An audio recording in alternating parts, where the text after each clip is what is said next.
Congratulations, you just had that baby, but guess what?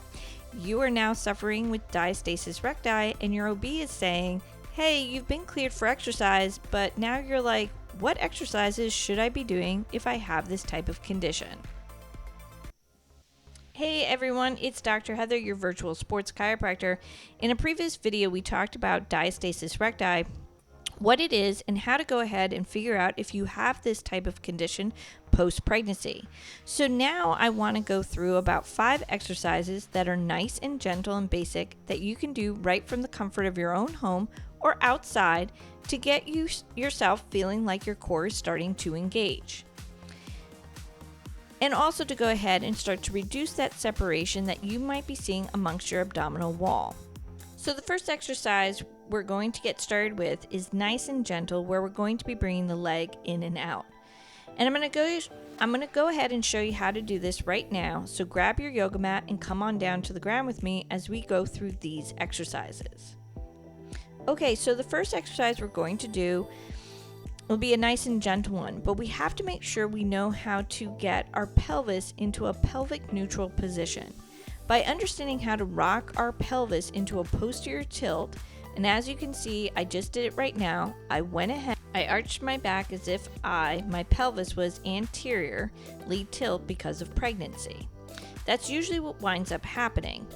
And now I'm going to go ahead and push the small of my back into the floor. I want you to practice this first 10 times before beginning any of the exercises here now. The next one we're going to do is where we're going to allow for the leg to drop out to the side. Go ahead, arch the back, press it down into the ground, and nice and easy from the starting position, we're going to go ahead and pretend that we're going to 11 o'clock, 10 o'clock, 9 o'clock, 8, 7, all the way down, if it is possible.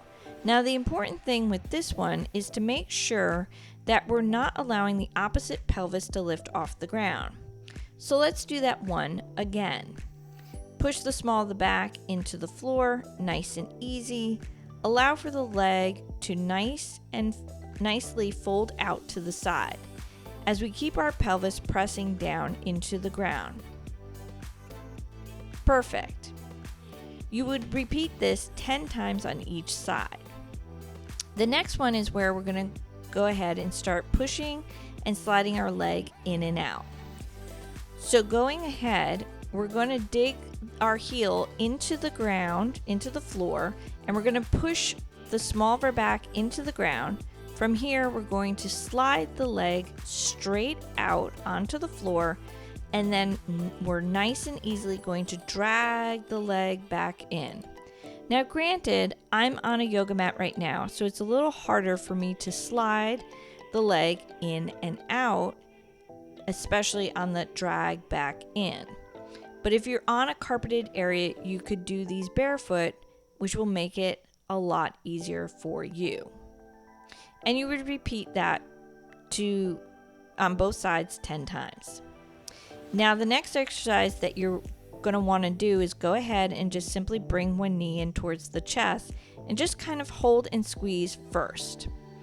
See how you feel with just one knee, and then you could do that actually with both sides. 30 seconds on each side, and then ideally come into that nice dead bug position where you're holding and squeezing and pressing the small of the back down into the floor for 30 seconds with both knees in at the chest.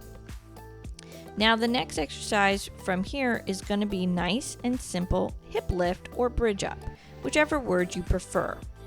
You're going to go ahead, then push the small of the back into the floor, and then from there you're going to lift the hips off the ground. And again, not arching the back, but focusing on really stimulating the core and the pelvic floor muscles.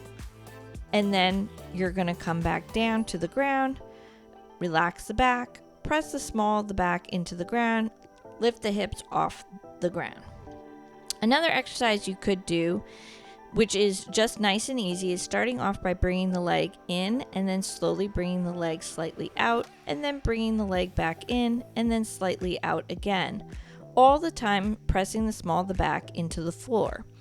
If you feel comfortable with that, you can try taking the leg out to full extension, bringing the leg back in and then repeat this one 10 times to each side. So like I said, if you're someone who's suffering with diastasis recti, these are a few nice, simple, basic core exercises that you can do to get your abs starting to work again, mainly your core. Because we all know that initially after labor, our core gets stretched so much that a lot of the times it's kind of hard of us to get back into it. But again, we just don't want to jump right into the exercises.